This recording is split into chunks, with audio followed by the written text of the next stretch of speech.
Dzanga-Sangha National Park.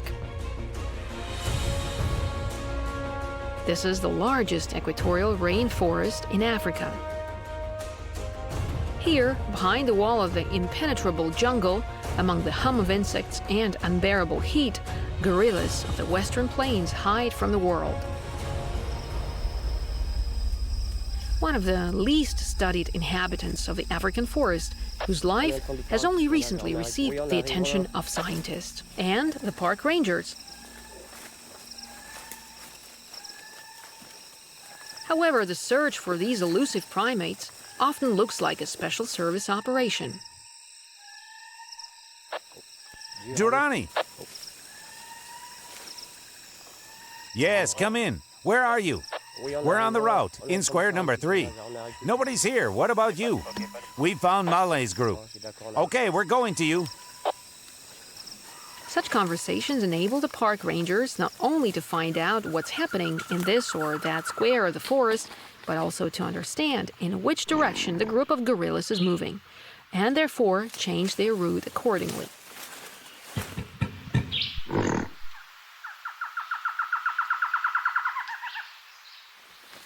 However, to go straight through the forest of Dzanga-Sangha is next to impossible. The impenetrable thicket of lianas, swarms of stingless bees, or thorns force you to change the chosen itinerary. And only if the worst comes to worst should you go straight ahead in order to reach the point you agreed on in time.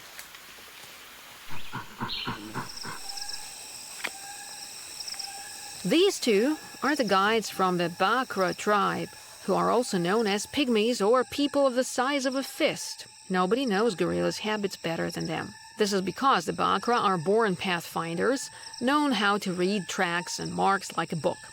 They also give names to the animals leaving the marks. This is the Malay family, one of the 2 groups of gorillas living here. And this is the alpha male, which you can guess by looking at the characteristic silvery color on his back. This means that it is a male who is already in the prime of his physical strength. We should keep a certain distance. It's usually 23 feet. Because there have been cases when a person came closer and the gorilla lunged at the man, attacked him.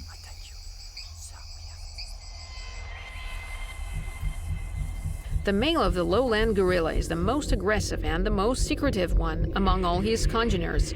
It's the only subspecies that doesn't have a permanent territory and moves from place to place all its life.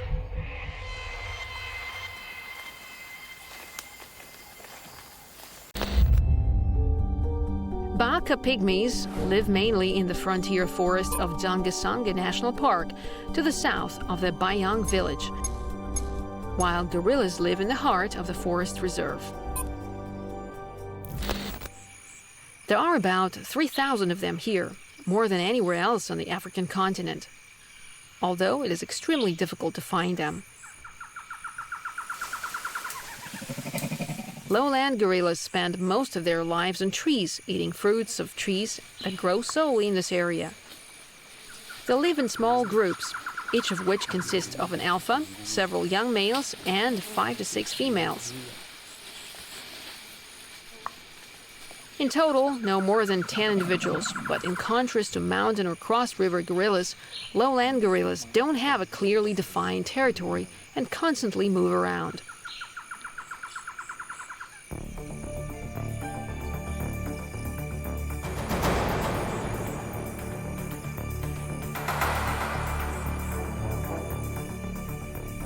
The photographer Olga Michi manages to get here only in a couple of days when she finds reliable guides, rangers of the park, Chris and Durrani, and the most experienced pathfinder pygmy named Bitam, who discovered traces of a gorilla the day before. Our pygmy guide said that finally we've come to the gorillas. I ask you when you meet them to do this. This means that our intentions are peaceful, that we are friends. But if suddenly a gorilla throws itself at you, then you should say again, and duck, not looking at the male. It's just that when I was photographing mountain gorillas in Rwanda, the local rangers pronounced the sound and not. Yes, that's interesting, but here we have this.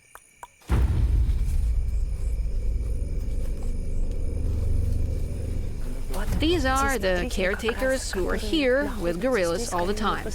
And here there are two groups. One works in the first half of the day, the second one works in the second half of the day. So, gorillas are always under supervision. This helps to protect them from poachers and to monitor them as well. Finally, we've got to one of these groups. Ahead in the thickets is located the Maeli group, named after the male who the park rangers managed to track down the day before. And now Olga had a chance to see him for herself. However, to do this you need to get even closer, because so far you can see almost nothing. So impenetrable this forest is, but it's not so easy to reduce the distance.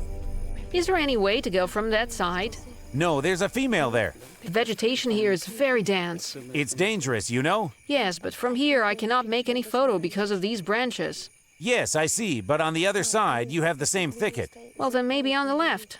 There are fewer branches. You know, you cannot see anything. It's better to wait.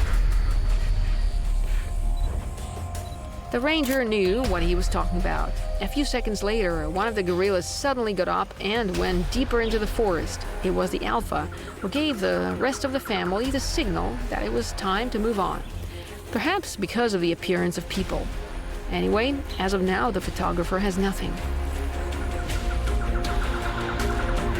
It is absolutely impossible to make good photographs. Completely impenetrable forest, poor visibility, a huge number of flies that simply go into your eyes, into your ears, into your nostrils. It's just insanely hard. And moving through this forest is quite difficult because there are lots of poisonous plants, a huge number of lianas with large thorns which constantly puncture your skin.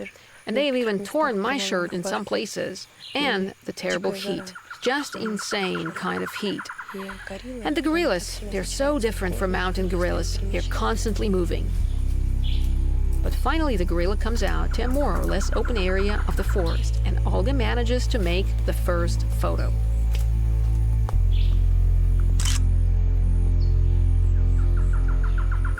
But the luck of the animal photographer does not last long. So far, Olga's forgotten about the unspoken rules between gorillas and people. Oh my God.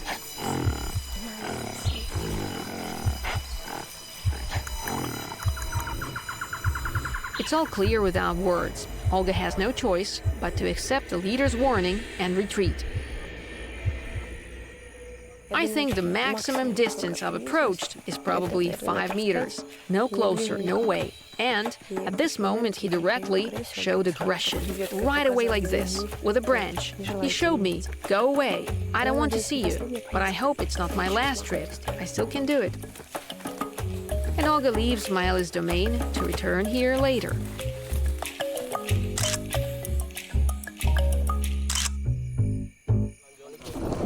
But Olga managed to get out to the air trail only in a couple of days.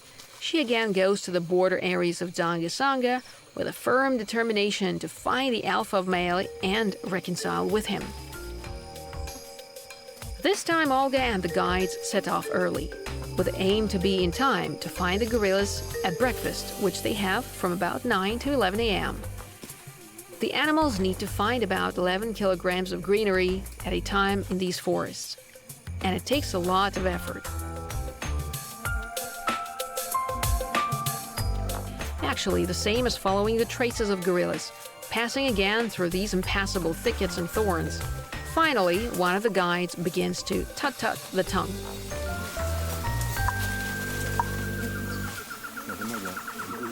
This means that Maeli and his family are very close, and everyone needs to be grouped, not stretching along the path. The last one going must be a ranger, in case the alpha suddenly attacks from the rear. As it was during the first meeting of the park rangers with the alpha Maeli, who apparently sensed a threat to the family from the people.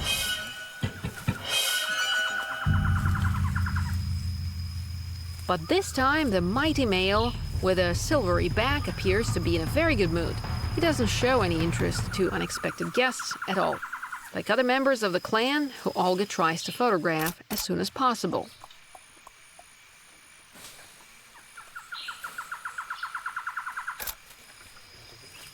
Let's try to go from the other side.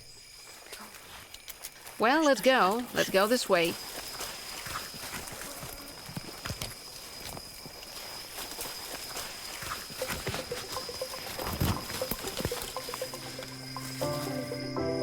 I've cut my hand, but it's okay. Now, you can say that Olga Michi has to win the photographs with gorillas in Africa not only by her sweat, but by her own blood too. But these adventures fully pay back. Soon Olga and her guides come to a small wooded slope where she finds Maëlle eating nuts. The leader appeared before Olga while having a meal, as if on cue. Just a moment, wait, while he's lying, cool. You should only wait for the right moment and take a picture, which will show not only an anthropoid ape, but a real master of the equatorial forest. This is the photograph for which I don't regret skin stung by insects and puncture wounds.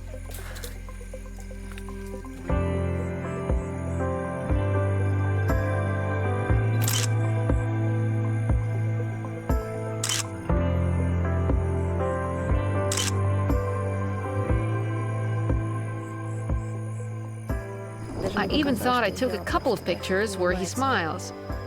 I think it is these photos that will be included in the future exhibition. This time, Olga's decided to tell about this primitive world and how important it is to preserve the nature of Africa, not alone, but in the company of like-minded photographers. Africa is not so far away. To understand this, the inhabitants of the stone jungle should just look into the eyes of these gorillas. We just sit here and look at the beautiful pictures and compete. Saying we, I mean photographers, we sit and compete who will make a cooler gorilla photograph. Without wondering what this primate thinks about it, don't we? The insanely beautiful animal whose DNA is 99% like ours. And when people talk about how to help, how to protect such animals, you should at least not be indifferent. At least talk about it. And at least stop this, well, sacrilege happening to the forest. Because there's nothing more terrible than to be left without living nature.